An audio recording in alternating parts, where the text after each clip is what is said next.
Bueno, seguimos con Florencia Cuy en esto que es Apuesta Nacional, segundo bloque de este programa que estamos tratando de repensar no solo el pensamiento de Rodolfo Cuy, sino también nuestro protagonismo en una sociedad que obviamente nos obliga a ser autocrítica, nos obliga a repensarnos también como actores que somos, ¿no?, de esta sociedad. Nati. Sí, Florencia, por tu experiencia en el trabajo territorial y con los pueblos originarios, quería preguntarte, bueno, hay siempre un conflicto de intereses, ¿no? Si se quiere, no sé si llamarlo así, pero hay un conflicto de intereses entre los pueblos originarios, el Estado Nacional. ¿Cómo crees bueno, en los últimos años hubo algunos avances en buscar esa coincidencia? ¿Cómo crees que hay que abordar los derechos de los pueblos originarios en un Estado nacional con determinadas reglas que son bastante distintas a las que se rigen los pueblos originarios? Sí, ese es un tema. El tema es que, bueno, nosotros como sociedad también, y dentro de este proyecto nacional está contemplado obviamente el tema de la transformación desde la cultura, ¿no? Que es lo que yo decía antes un poco. Tenemos que transformarnos nosotros también, ¿no?, para poder articular con los pueblos originarios que tienen una visión totalmente diferente de lo que es vivir en comunidad. No vamos nunca a llegar a ese punto, tampoco se va a volver el tiempo atrás, sino que tenemos que lograr articularnos, entendernos y transformarnos mutuamente, ¿no? Evidentemente también los pueblos originarios van a transformar muchas de sus prácticas, de sus visiones, y van a colaborar también como nosotros podemos colaborar, ¿no?, para lograr una sociedad en equilibrio, donde se pueda ser feliz. Estamos hablando independientemente de todas las presiones que ejerce el mercado, ¿no? Con respecto a lo que se hizo hasta ahora, y los reclamos son muchos, eso lo sabemos, hay situación de arrinconamiento, y como no solamente de pueblos originarios, sino en los barrios pobres también.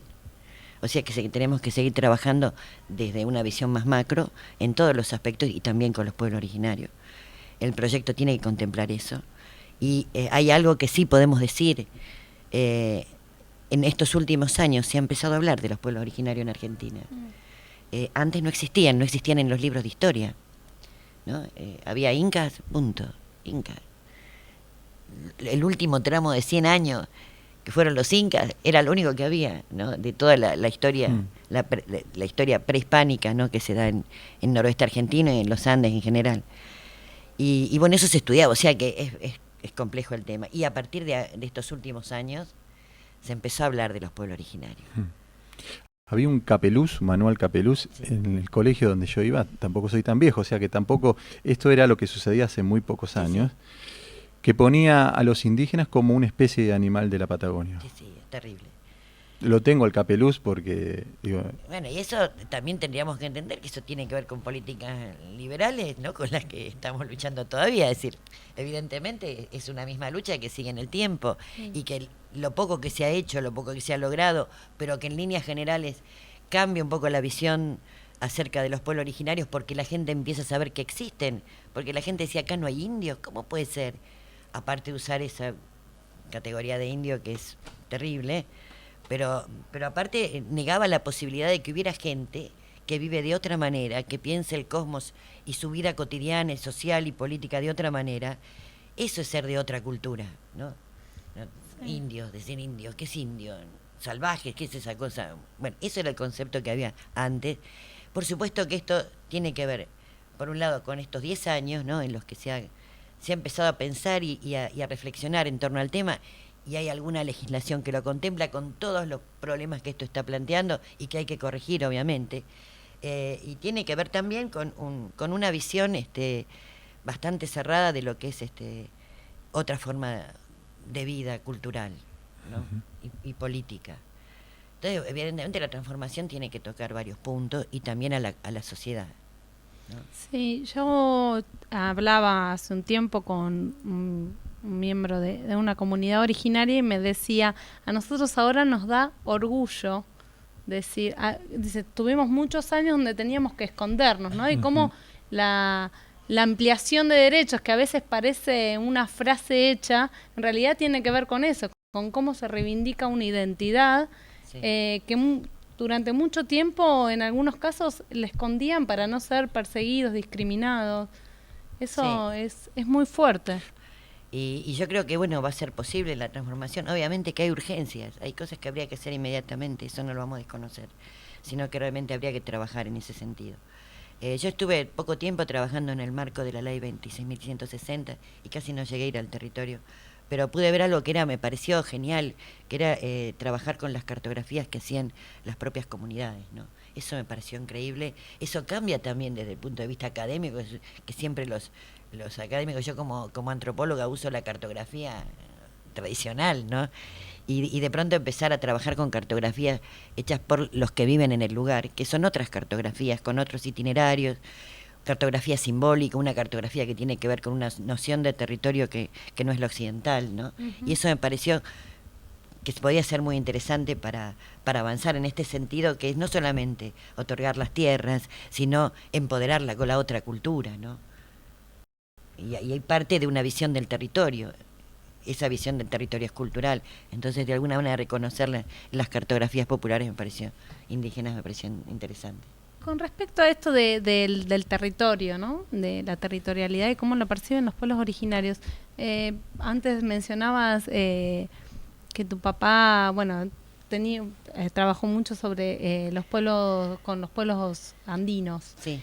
Pensaba, ¿se puede pensar una territorialidad de un pueblo originario, por ejemplo, en aquellos lugares, si vos querés, limítrofes?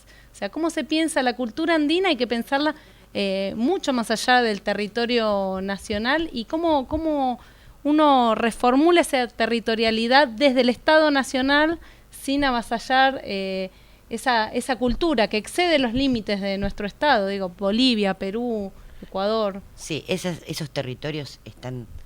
Esos territorios de los pueblos originarios vigentes a partir del intercambio de todo tipo, desde mitos, ritos, objetos, los mercados, y esos son territorios de pueblos originarios, ¿no? Y van más allá del territorio nacional, ¿no? Y eso es precisamente la resistencia. Esa es la gran resistencia que llevaron los pueblos originarios, que desconocen los límites en muchos casos.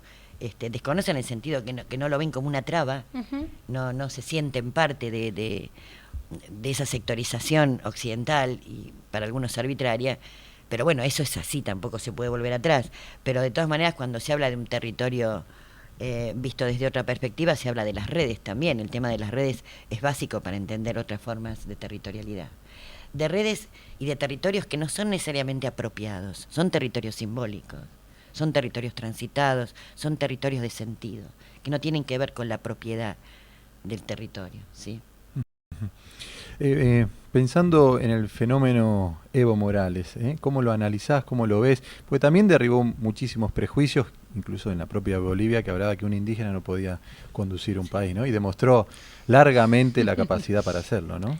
Sí, la capacidad, y tiene el pueblo ahí, tiene el pueblo que tiene una organización basada en el AILU, que es el grupo de familias que reconocen lazos en común y que tienen una serie de normativas que logran un equilibrio comunitario alucinante. Que el lema es, por ejemplo, como el de los zapatistas, se manda obedeciendo. Y uno dice, ¿cómo puede uno pensar que Evo Morales no va a poder gobernar Bolivia, cuando en realidad la mayor parte de la población participa de estos principios y tiene esta visión? Eso me hubiera gustado que lo viera el viejo, ¿no? No hubiera podido creer lo que pasó en Bolivia, ¿no? Y ahí realmente da la pauta de que se puede llegar tranquilamente a eso, pero obviamente tiene un pueblo que participa de esa cosmovisión, ¿no? Está arraigado, es parte del... Y se ha empoderado esa visión del mundo, que es alucinante, que es un poco esta otra visión de la realidad, ¿no? Bueno, este domingo seguramente este domingo quede ratificado una vez más, ¿no? Este compromiso que tiene el pueblo con Evo, y Evo obviamente. Sí, esperemos que sí, por supuesto, por supuesto. Bueno, según las encuestas, si no le pifian como le pifiaron con Brasil, ganaría por mucho más. Sí, ojalá, sí, y además va a ganar, pienso que va a ganar, que esté todo bien, que no molesten, ¿no?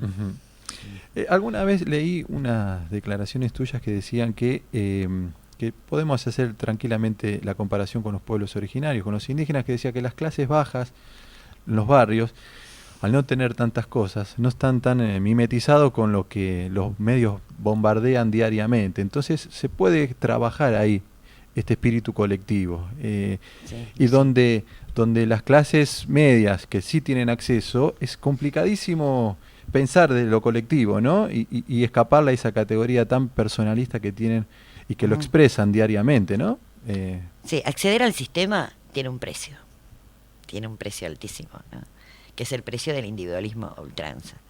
Cuando no estás en el sistema, entonces recurrís a las pautas comunitarias que tenés tradicionalmente. Y ahí se sostienen los lazos de reciprocidad, redistribución en los barrios, es así. Y si hay alguna posibilidad de cambio, de transformación, va a venir de ahí. Eso estoy segura. Como vino siempre, como pasó en Bolivia. Bárbara, ¿eh? Florencia Acush, un programón hoy, la verdad. Bueno, podría escucharla 2 o 3 bloques más.